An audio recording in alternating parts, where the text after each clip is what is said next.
주님께서 여러분과 함께 또한 사제와 함께 마테오가 전한 거룩한 복음입니다. 주님 영광 받으소서.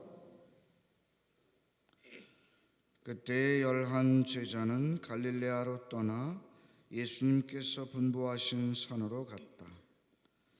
그들은 예수님을 뵙고 엎드려 경배하였다. 그러나 더러는 의심하였다. 예수님께서는 그들에게 다가가 이르셨다. 나는 하늘과 땅의 모든 권한을 받았다. 그러므로 너희는 가서 모든 민족들을 제자로 삼아 아버지와 아들과 성령의 이름으로 세례를 주고 내가 너희에게 명령한 모든 것을 가르쳐 지키게 하여라. 보라, 내가 세상 끝날까지 언제나 너희와 함께 있겠다. 주님의 말씀입니다. 그리스도님 참여합니다.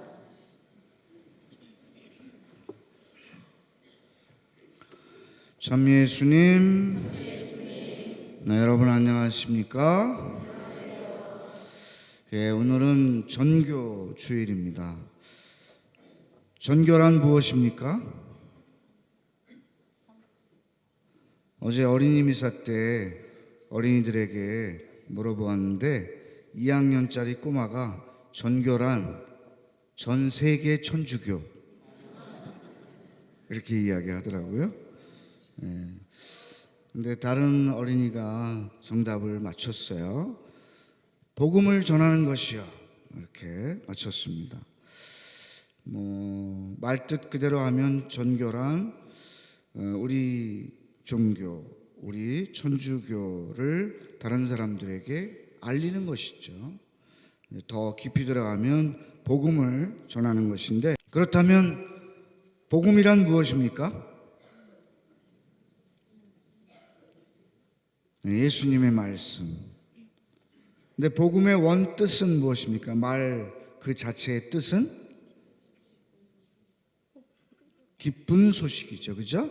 네, 복된 소리, 그러니까 기쁜 소식입니다. 예수님 시대에 이제 예수님께서 돌아가시고 부활하시고 난 다음에 이제 성령을 보내주셨죠.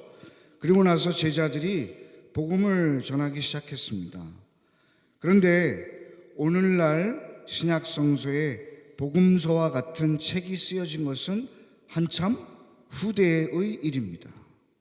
복음을 입에서 입으로 말로 전하다가 나중에 그것을 기록할 필요가 생겨서 이제 복음서가 쓰여지게 된 것이죠. 그럼 원래 가장 최초의 복음은 무엇인가? 아주 간단한 것입니다. 제자들이 세상 사람들에게 전한 기쁜 소식은 어떻게 보면 한마디입니다. 바로 예수가 그리스도이시다 라는 것입니다. 이 말이 어떻게 보면 여러분들에게 너무나 쉽고 간단명료하게 들리지만 그때 당시의 사람들에게는 너무나 엄청난 이야기였던 것이죠. 바로 여러분이 십자가에 못 박고 돌아가셨지만 부활하신 바로 그분 예수가 여러분들이 4000년 동안 기다려온 메시아이시다, 그리스도이시다 하는 것이 최초의 복음입니다. 그런데 오늘을 살아가는 우리들에게 다른 사람들에게 복음을 전하는 것, 기쁜 소식을 전하는 것, 예수님을 믿으십시오. 예수님이 바로 그리스도이십니다. 예수님이 하느님의 아드님이십니다 라고 다른 사람들에게 전했을 때 그것이 그 사람에게 기쁜 소식이 될 수 있는 것인가? 나에게도 그 소식이 기쁜 소식인가? 한번 생각해 볼 필요가 있습니다.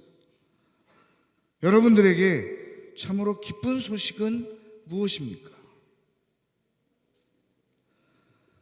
예를 들어서 자녀 중에 오랫동안 취직이 안 됐던 자녀가 있었는데 어느 날 좋은 회사에 취직이 됐어요. 그것이 그분에게는 기쁜 소식일 수 있죠. 또 가족 중에 누가 오랫동안 병으로 앓고 있었는데 수술을 잘 받아서 기적적으로 살아났어요. 그것이 그 사람에게는 기쁜 소식이 될 수 있죠.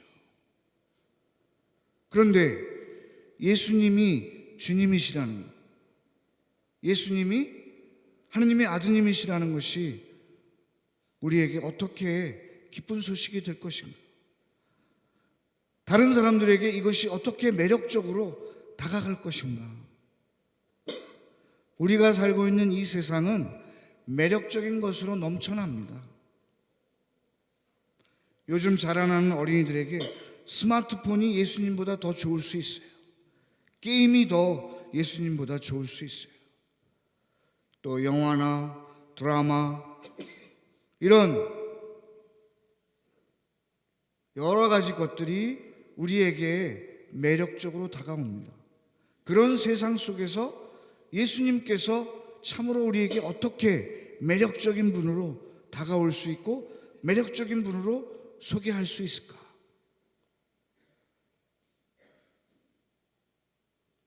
예수님 시대에 예수님께서 오셨을 때 예수님은 그 자체로, 존재 자체로 기쁜 소식이었습니다. 하늘나라의 기쁜 소식을 비유로 아주 쉽게 설명해 주셨고, 또 아픈 사람을 만나면 어루만져 주시고 병을 낫게 해 주셨습니다. 또 가난한 이들은 정말 다시 일으켜 주시고, 또 죄에 억눌려 있는 이들, 그런 이들을 그 억압에서 풀어주셨습니다. 그러니까 예수님 자신이 그들에게 기쁜 소식이 되어주셨던 것이죠. 물론 매력적인 것으로 넘쳐나는 이 세상이지만 그것이 영원하지는 않습니다. 기계 문명이 영원하지 않잖아요. 그죠? 아무리 돈이 많다고 해도 그 사람은 죽음을 맞이하게 되면 그 돈을 더 이상 가져갈 수 없습니다. 또 사회적으로 성공했다고 해도 그것이 영원한 행복이 될 수는 없습니다. 따라서 예수님만이 우리에게 참된 행복이고 영원한 행복이심을 우리가 깊이 깨닫고 그것을 우리가 기쁘게 먼저 사는 일이 중요합니다. 그리고 그것을 다른 사람들에게 느끼게 해 주어야 돼요. 내가 기쁘게 살 때, 예를 들어서 자녀가 몹시 아프고 어떻게 보면 불치병에 걸렸어요. 그런데도 불구하고 그 사람은 그리스도인이라는 이유 때문에, 신앙인이라는 이유 때문에 희망을 포기하지 않고 늘 밝은 모습으로 살아요. 기도하면서. 세상 사람들이 볼 때에는 그것을 이해할 수 없을지 모릅니다.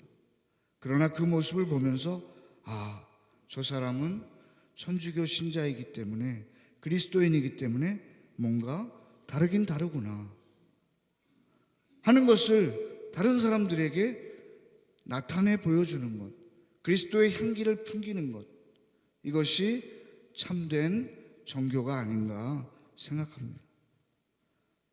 여러분들은 지금 행복하십니까?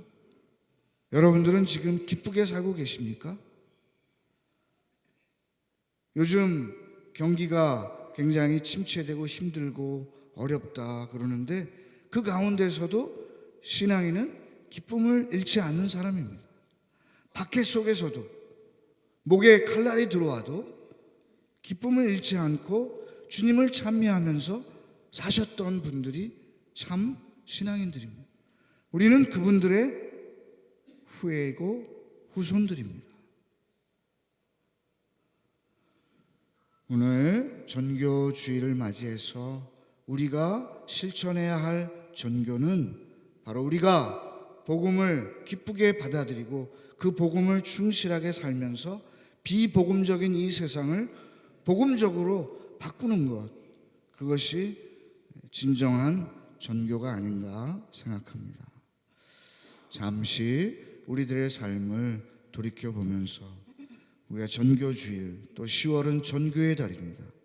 전교의 달 동안 우리가 실천해야 할 전교에 대해서 깊이 묵상해 보도록 합시다.